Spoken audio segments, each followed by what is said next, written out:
ಒಂದು ಆಡಳಿತ ಪಕ್ಷ ಸದನವನ್ನು ಹೆಂಗ್ ನಡೆಸಬೇಕು ಅನ್ನೋದು ತೀರ್ಮಾನ ಮಾಡೋದು ಆಡಳಿತ ಪಕ್ಷದ ನೇರ ಜವಾಬ್ದಾರಿ. ಆದರೆ ಸರ್ಕಾರ ಇವತ್ತು ಒಬ್ಬ ನಾಗೇಂದ್ರಗೋಸ್ಕರ ಇಡೀ ದಲಿತ ಸಮುದಾಯವನ್ನು ಎದುರಾಕೊಂಡಿದ್ದಾರೆ ಕಾಂಗ್ರೆಸ್ ಅವರು.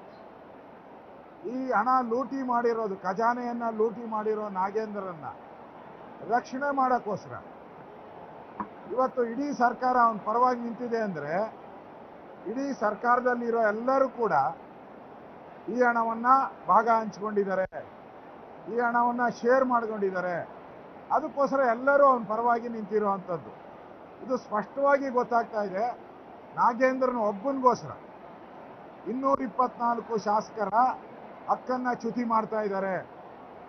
ನಾವು ಇವತ್ತು ಬಹಳ ಪ್ರಮುಖವಾದಂಥ ಪಾರ್ಕ್ಗಳ ಬಗ್ಗೆ, ಇಡೀ ಕರ್ನಾಟಕದಲ್ಲಿರೋ ಎಲ್ಲ ಪಾರ್ಕಲ್ಲಿ 5% ಜಾಗವನ್ನ ಇವತ್ತು ಪ್ರೈವೇಟ್ಗೆ ಮಾರೋ ಅಂಥದ್ದಕ್ಕೆ ಅವಕಾಶ ಕೊಟ್ಟಿದ್ದಾರೆ. ಅಂದರೆ ಇದರಲ್ಲಿ ಅದಾನಿ ಕೈವಾಡ ಇದೆ.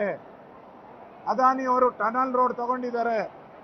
ಅವ್ರಿಗೆ ಹೆಲ್ಪ್ ಮಾಡೋಕ್ಕೋಸ್ಕರ ನಿನ್ನೆ ಅದಾನಿ ಅವರು DK ಶಿವಕುಮಾರ್ ಮನೆಗೆ ಬಂದು ಅವರು ಒಪ್ಪಿಗೆ ಕೊಟ್ಟ ಮೇಲೆ ಇವತ್ತು ಬಿಲ್ಲನ್ನು ತಂದಿದ್ದಾರೆ. ಅಂದರೆ ಬೆಂಗಳೂರಿನ Lalbagh Govinda Govinda, Sankey tank Govinda Govinda, Cubbon park Govinda Govinda. Bengaluru ಜನರ ಶಾಪ. ಈಗಾಗಲೇ ಬೆಂಗಳೂರು ಗಾರ್ಡನ್ ಸಿಟಿ ಇರೋದು ಪೊಲ್ಯೂಟೆಡ್ ಸಿಟಿ ಆಗ್ತಾ ಇದೆ. ನಮ್ಮದು ಒಂದು ರೀತಿ ಡೆಲ್ಲಿ ಥರ. ಡೆಲ್ಲಿ ಯಾವ ರೀತಿ ಪೊಲ್ಯೂಷನ್ ಆಗಿದೆಯೋ ಅದೇ ರೀತಿ ನಮ್ಮ ಬೆಂಗಳೂರನ್ನು ಪೊಲ್ಯೂಷನ್ ಮಾಡೋಕ್ಕೆ ಬಿಡಬೇಕಾ? ಈಗಾಗಲೇ ಬೆಂಗಳೂರು ಜನ ಲಾಲ್ಬಾಗಲ್ಲಿ ಹೋಗಿ ದಿನ ಮಕ್ಕಳು, ಶಾಲಾ ಮಕ್ಕಳು ಪ್ರತಿಭಟನೆ ಮಾಡ್ತಾ ಇದ್ದಾರೆ. ಕಣ್ಣಿಲ್ವಾ ನಿಮ್ಮ ಸರ್ಕಾರಕ್ಕೆ? ನಾಚಿಕೆ ಆಗಲ್ವಾ ನಿಮ್ಮ ಸರ್ಕಾರಕ್ಕೆ? ಈ ಬಿಲ್ ತರಕ್ಕೆ ಮುಂಚೆ ಯೋಚನೆ ಮಾಡಿದ್ರ? ಬೆಂಗಳೂರಿನ ನಾಗರಿಕರು, ಬೆಂಗಳೂರಿನ ಮಕ್ಕಳು, ಮುಂದೆ ಬರೋ ಮಕ್ಕಳು ಇವತ್ತೇ ಆಸ್ಮಾ ರೋಗದಿಂದ ನರಳ್ತಾ ಇದ್ದಾರೆ. ಇವತ್ತು ಪ್ರತಿ 10 ಜನದಲ್ಲಿ 8 ಜನಕ್ಕೆ ಆಸ್ಮಾ ಬರ್ತಾ ಇದೆ ಬೆಂಗಳೂರಲ್ಲಿ. ಬಿಕಾಸ್ ಪೊಲ್ಯೂಷನ್ ಜಾಸ್ತಿ ಆಗಿದೆ.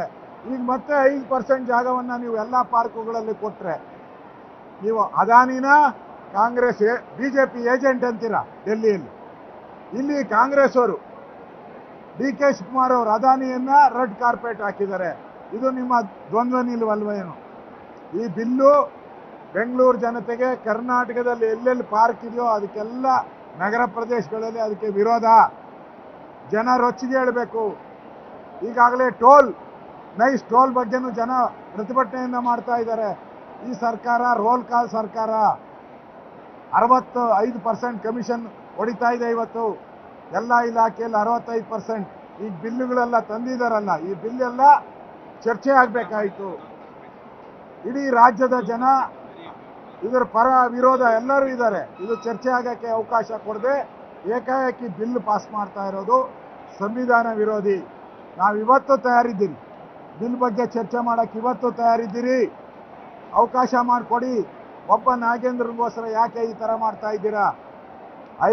ಕಳೆದ 1 ವಾರಗಳ ಕಾಲ ಪ್ರತಿಭಟನೆ ಮಾಡಿದ್ರೂ ಕೂಡ ಸರ್ಕಾರ ಈ ದಲಿತರ ಹಣವನ್ನು ಚರ್ಚೆ ಮಾಡೋಕ್ಕೆ ಬಿಡ್ತಾ ಇಲ್ಲ. ನಾಗೇಂದ್ರ ರಾಜೀನಾಮೆಗೆ ಬಿಡ್ತಾ ಇಲ್ಲ. ಅದರ ವಿರುದ್ಧವಾಗಿ ನಾವು ಈಗಾಗಲೇ ವಿಧಾನಸಭೆಯಲ್ಲಿ ಅನೌನ್ಸ್ ಮಾಡಿದ್ದೀನಿ, ಹಗಲು ರಾತ್ರಿ ಧರಣಿಯನ್ನು ಮಾಡ್ತೀರಿ. ಹಗಲು ರಾತ್ರಿ ಧರಣಿಯನ್ನು ಮಾಡೋ ಮುಖಾಂತರ ಸರ್ಕಾರಕ್ಕೆ ಎಚ್ಚರಿಕೆಯನ್ನು ಕೊಡ್ತಾ ಇದ್ದೀರಿ. ಸರ್ಕಾರ ಇನ್ನಾದರೂ ಮಾನ ಮರ್ಯಾದೆ ಇದ್ದರೆ ಕೂಡಲೇ ರಾಜೀನಾಮೆ ತೆಗೆದುಕೊಂಡು ಬರದ ಬಗ್ಗೆ ನಮಗೆ ಚರ್ಚೆ ಮಾಡೋಕ್ಕೆ ಕೊಡಿ. ನೈಸ್ ಬಗ್ಗೆ ಚರ್ಚೆ ಮಾಡೋಕ್ಕೆ ಅವಕಾಶ ಕೊಡಿ. ಬಿಡದಿ ವಿಚಾರವಾಗಿ ಚರ್ಚೆ ಮಾಡೋಕ್ಕೆ ಅವಕಾಶ ಕೊಡಿ. ಈ ಆಗ್ರಹವನ್ನ ಮಾಡ್ತಾ ಇದ್ದೀನಿ. ಮೇನ್ ಬರೋದು ವಿಚಾರವಾಗಿ ನಾವು ಚರ್ಚೆ ಮಾಡೋಕ್ಕೆ ಕಾತರದಿಂದ ಕಾಯ್ತಾ ಇದ್ದೀರಿ. ಒಬ್ಬ ನಾಗೇಂದ್ರಗೋಸ್ಕರ ಇಡೀ ಸದನವನ್ನು ಹಾಳು ಮಾಡಬೇಡಿ ಕಾಂಗ್ರೆಸ್ ಅವರೇ. ಮುಂದಿನ ದಿನದಲ್ಲಿ ರಾಜ್ಯದ ಜನ ನಿಮ್ಮನಿಗೆ ಮನೆ ಕಳಿಸೋದು ಗ್ಯಾರಂಟಿ. ರಾಜ್ಯ ಜನ ಮುಂದಿನ ದಿನಗಳಲ್ಲಿ ನಿಮ್ಮನ್ನ ಮನೆ ಕಳಿಸ್ತಾರೆ. ನೀವು ಮಾಡ್ತಾ ಇರೋ ದ್ರೋಹ, ದಲಿತರು ನಿಮಗೆ ಓಟ್ ಹಾಕಲ್ಲ. ನೆಕ್ಸ್ಟು ಯೋಚನೆ ಮಾಡಿ, ಇನ್ನಾದರೂ ಎಚ್ಚೆತ್ತುಕೊಳ್ಳಿ. ಈ ಹೋರಾಟ ಇಲ್ಲಿಗೆ ನಿಲ್ಲಲ್ಲ. ಹಗಲು ರಾತ್ರಿ ಧರಣಿಯನ್ನ ಇವತ್ತಿಂದ ನಾವು ಪ್ರಾರಂಭ ಮಾಡಿದ್ದೀರಿ. ಈಗ ವೆಲ್ಲಲ್ಲಿ ಹೋಗಿ ನಾವು ಪ್ರತಿಭಟನೆಯನ್ನ ಮಾಡ್ತಾ ಇದ್ದೀವಿ.